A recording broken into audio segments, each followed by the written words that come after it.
O terceiro episódio de Anéis do Poder, além de trazer a volta do Isildur, que estava sumido desde a primeira temporada, também nos mostrou que tá rolando a maior treta lá em Númenor para decidir quem é o novo rei, agora que o antigo rei bateu as botas, né? E como se já não bastasse, o plano do Sauron tá cada vez mais próximo de se tornar realidade e aparentemente não há nada que possa ser feito para impedi-lo. Tá afim de saber do que eu tô falando? Então vem comigo e bora destrinchar esse terceiro episódio e ver tudo que muito provavelmente você deixou passar. Então não sai daí e assiste esse vídeo até o final.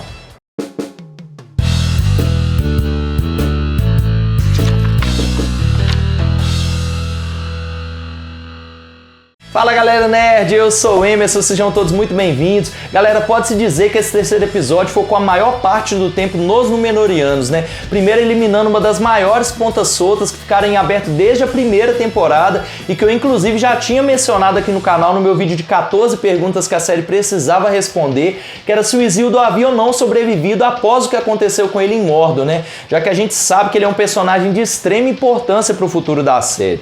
E depois nos mostrando como ficou a situação lá em Númenor agora que o rei morreu e a rainha regente não só retornou cega da batalha nas Terras do Sul, como ainda teve que se responsabilizar por todos os Númenóreanos mortos em combate, fazendo com que a confiança da população na liderança dela ficasse profundamente abalada. Mas claro, como não podia faltar, a série também nos mostrou rapidamente o que anda acontecendo com os outros personagens enquanto isso. E assim como nos vídeos anteriores, para esse vídeo ficar mais dinâmico, eu vou falar de cada um desses arcos separadamente e a única coisa que eu vou precisar aqui é que você, jovem gafanhoto, deixa esse seu like animado, se inscreve no canal se não for inscrito, ativa o sininho das notificações, que só assim esse vídeo vai chegar para mais pessoas e com isso a gente vai poder cada vez mais trazer mais vídeos aqui para vocês, beleza? Valeu demais, galera, tamo junto.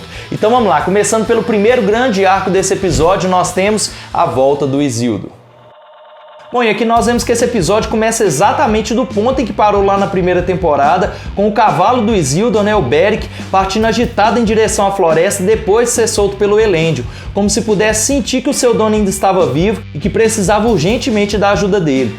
E aqui de cara a gente já tem muita coisa pra comentar e a primeira delas é que pra quem achou que a cena do Beric voltando sozinho pra Mordor pra salvar o Isildur foi muito exagerada, já que ele é um cavalo, vale lembrar, galera, que os cavalos estão entre os animais com o melhor olfato do mundo e como se não bastasse, eles também possuem uma excelente memória. Então é perfeitamente possível que o Beric se lembrasse do caminho de volta pra Mordor e a partir dali usasse o seu olfato extremamente apurado pra rastrear o Isildur até aquela caverna. Então existe sim uma explicação bem plausível para essa cena e não simplesmente uma facilidade criada pelos roteiristas para justificar a volta desse personagem, tá? Só para reforçar. E foi legal também a gente ver ele se livrando daqueles orcs, né? Isso mostra que o Isildur tem um parceiro e tanto na batalha contra as forças do mal. Mas continuando, uma outra coisa importante para se atentar aqui é a parte da floresta para onde ele estava seguindo, que aqui é chamada pelos orcs de Floresta Negra e que muito provavelmente já é a série nos mostrando a famosa floresta de Mirkwood, que para quem não sabe é onde fica uma das fortalezas do Sauron lá na Terceira Era, chamada de Dol Guldur, que inclusive aparece nos filmes do Hobbit sendo apelidada de Lar do Necromante. E um outro ponto importante dessa floresta é que é lá onde ficam os descendentes da aranha primordial Ungoliant, que foi uma das aliadas do Morgoth na Primeira Era, e inclusive é ela responsável por drenar a seiva das árvores sagradas lá em Valinor e deixar o mundo todo na escuridão novamente.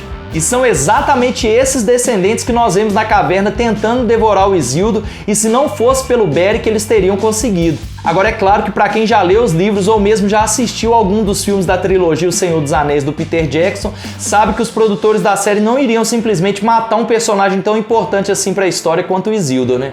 Pra quem não sabe, é ele o responsável por cortar o dedo do Sauron e retirar um anel do vilão, depois dele ser derrotado pelo Gil-galad e o Elendil juntos, dando início aos acontecimentos que a gente vê lá na Terceira Era, tanto no Hobbit quanto no Senhor dos Anéis. Então só aí a gente já percebe que se livrar desse personagem seria o mesmo que condenar a série ao fracasso, e claro, os produtores também estavam cientes disso e por essa razão, obviamente, ele sobreviveu, pra surpresa de 0 pessoas, né?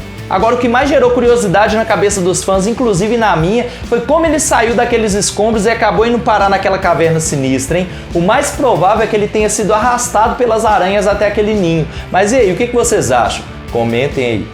Em seguida, depois de roubar um par de botas e uma espada de um soldado númenoriano morto que ele encontrou num lago, o Isildur se depara com uma nova personagem na série, a Estrid, que ainda não se sabe o papel dela nessa história, mas aparentemente ela deve se tornar o par romântico dele daqui pra frente.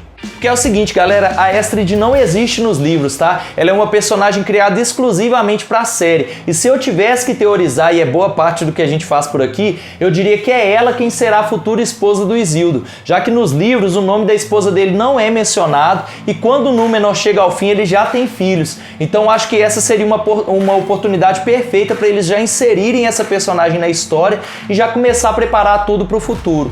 É verdade.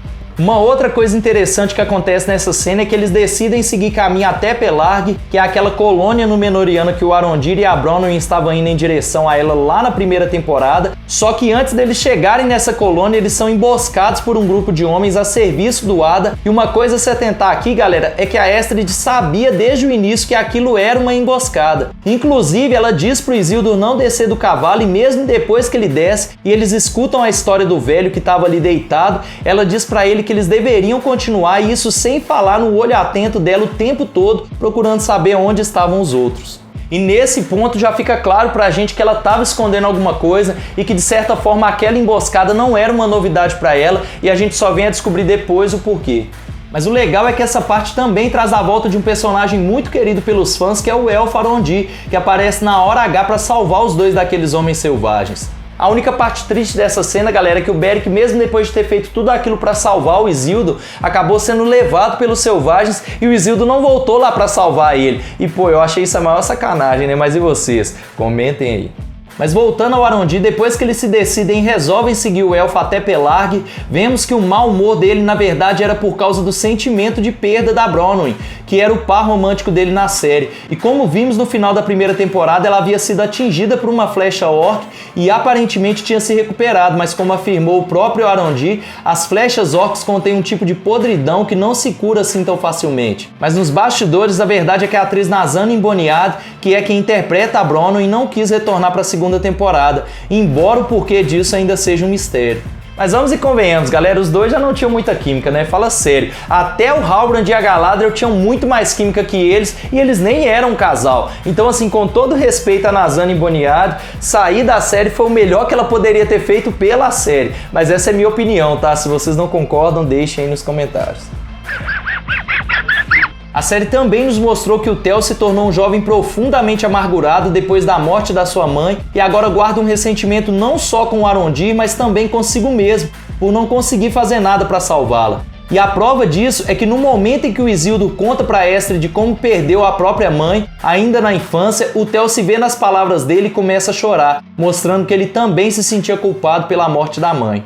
E um detalhe aqui, galera, é que nesse momento nós descobrimos o que a Estrid estava escondendo esse tempo todo, já que nessa hora é mostrado que ela também possuía a marca de Ada. Agora a dúvida é, ela apagou a marca para não ser reconhecida ou para deixar para trás o passado? Deixem aí nos comentários o que vocês acham. E o arco deles termina com o Isildur resgatando o Beric dos selvagens e se redimindo por não tê-lo salvado antes, mas ao custo do desaparecimento do Theo, que aparentemente foi levado por algo que não é nem orc nem humano. E aí chegamos ao segundo grande arco desse episódio, que é o golpe de estado em Númenor. E esse arco já começa com o funeral do antigo rei e o lamento do Elendil por supostamente ter perdido seu filho primogênito, lembrando que ele partiu das Terras do Sul antes de saber que o Isildur estava vivo, tá, galera? E assim como a Miriel, ele teve também que lidar com as consequências dessa derrota nas Terras do Sul, já que a Iaryn, sua outra filha, além de estar furiosa com toda aquela situação, ainda atribui a culpa de tudo isso à rainha regente, por ela ter se deixado levar pelas visões da Palante para tomar suas decisões. E é importante a gente entender esse contexto, galera, porque é ele que faz com que o Ar-Pharazôn acabe tomando o trono da Miriel no final desse episódio.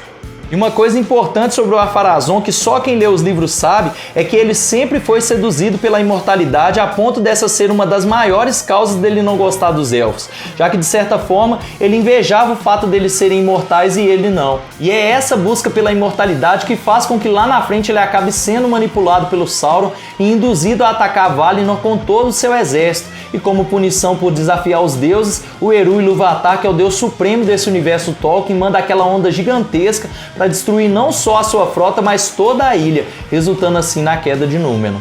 Mas é claro que isso é uma versão bem resumida, tá, galera? Isso é só para vocês entenderem um pouquinho mais a importância desse personagem na história. E vocês podem observar que em todos os diálogos do Ar-Pharazôn, ele sempre fala sobre mudança, sobre ser diferente, exatamente porque na cabeça dele, ele acredita que os reis Númenóreanos não devem mais seguir os antigos costumes. Inclusive a série nos mostra isso no diálogo entre ele e a Míriel, onde ele pede à rainha regente para que ela escolha a cor vermelha como sendo a cor de roupa da coroação, para representar que ela de fato seria uma rainha diferente. Pegaram a referência? Eu entendi a referência. E o que nós descobrimos em seguida é que a Iaren não só retirou a Palante do quarto secreto do rei, como também traiu ele e a rainha regente, contando ao Ar-Pharazôn e aos outros ali na mesa sobre a Palante, o que acaba se tornando o trunfo do Ar-Pharazôn para colocar a população contra a Míriel. Uma coisa interessante sobre as Palantíres, galera, é que elas foram uma criação dos elfos no período das árvores e, ao que tudo indica, foi o próprio Fëanor quem as criou. E para quem não sabe quem é o Fëanor, assistam o meu vídeo de análise do segundo episódio, vou deixar o link dele aqui em cima no card, que lá eu falo um pouquinho mais sobre ele. Agora, uma outra coisa interessante que acontece nessa parte também é que a gente pode observar o quanto o Valandiel é fiel à rainha regente, a ponto de quase cair na porrada com o filho do Ar-Pharazôn só por ele ter falado mal da rainha. E cá pra nós eu tava torcendo pra isso acontecer. Eu estou sentindo uma treta! E o arco deles termina com a coroação da Míriel sendo interrompida pela Iaren, que revela ao público ali presente a Palante e diz que é por conta dela que os soldados Númenóreanos, inclusive o irmão dela, tinham morrido. E aqui, galera, vale ressaltar duas coisas que mostram o quanto o Ar-Pharazôn foi astuto para colocar a população contra Míriel e a favor dele. A primeira delas é quando ele manda destruir a Palante sabendo que a Míriel impediria, e isso por si só já faria a população acreditar que ela estava sendo manipulada pela Pedra Élfica. E a segunda é quando a águia aparece e a gente sabe que é para saudar a Míriel, mas ele toma a frente se aproveitando do fato dela estar cega, e como a águia não o ataca, acaba dando ainda mais motivos para a população achar que é ele o escolhido e não a rainha regente. É um tremendo de um picareta, né? Fala sério. Agora, em relação às águias, galera, é dito nos livros que elas são seres enviados por Manwë, o líder dos Vala, para ficar de olho tanto nos elfos quanto nos homens, e principalmente em qualquer indício de que o mal estivesse se espalhando pela Terra-média novamente. E é por conta disso que elas sempre aparecem em momentos solenes, como a coroação de reis, por exemplo. Agora, em relação aos outros arcos, a série meio que deu uma pincelada em cada um deles. Eu separei apenas alguns momentos aqui que valem a pena a gente comentar, e o primeiro deles é a preparação de Adar. Aqui a gente pode ver que o Adar não tá para brincadeira e tá reunindo todo o poderio orc que ele conseguir para garantir que o Sauron será destruído de uma vez por todas. E o destaque aqui vai para a cena em que o Troll das Colinas aparece e que lembra muito as cenas do Senhor dos Anéis, né, galera? Até a trilha sonora nessa hora já dá aquele ar de batalha se aproximando, e nessa os produtores mandaram bem demais, né? Fala sério. Esse também foi um arco muito curto, mas serviu para criar a conexão entre os anãos e os Anéis do Poder, e também para nos mostrar que desde o começo o príncipe Durin não confiou no Anatar, e isso também vai ter uma influência nos acontecimentos futuros, então fiquem ligados. Agora, uma outra coisa a se observar nessa cena é o porquê do Sauron, ou melhor dizendo, o Anatar, dizer que eles não tinham muito tempo. Na verdade, galera, como tudo aquilo era obra do Sauron desde o início, a essa altura ele já sabia que tanto os elfos quanto o Adar e o seu exército já estavam a caminho de Eregion, e ele precisava concluir os anéis antes que isso acontecesse para ele poder dar o fora dali, entenderam? Ah, agora eu entendi! E é exatamente por isso que ele leva o Celebrimbor ao ponto de mentir até mesmo pro Alto Rei para ganhar um pouco mais de tempo para eles concluírem o trabalho. E esse arco, que apesar de pequeno talvez tenha sido o mais importante de todo o episódio, termina com o famoso toque do Sauron na criação dos anéis. E esse toque faz toda a diferença entre esses anéis e os anéis élficos, tá? Inclusive eu já falei sobre isso no meu vídeo de análise do segundo episódio, mas eu vou trazer esse assunto aqui novamente pra gente poder debater sobre isso nos próximos vídeos, então já fiquem ligados. E foi legal porque os produtores deram uma ênfase nessa parte, focando bem nesse momento, que é, pode-se assim dizer, o ponto de partida de todas as calamidades que acontecem daqui pra frente na Terra-média. Mas isso a gente só vai ver mais pra frente. Galera, ficou faltando alguma coisa aqui na minha análise que vocês acham que vale a pena ressaltar? Deixa aqui embaixo nos comentários que se tiver muita gente comentando eu posso trazer um vídeo sobre isso depois. Lembrando que os links para quem quiser comprar os livros do Tolkien vão ficar aqui abaixo também, e comprando por esses links vocês já ajudam o canal a crescer. Lembra de maratonar os vídeos aqui do canal, deixar o like, se inscrever, ativar o sininho das notificações e compartilhar o vídeo para ajudar, beleza? A gente se vê no próximo vídeo. Tamo junto sempre, valeu, falou, fui!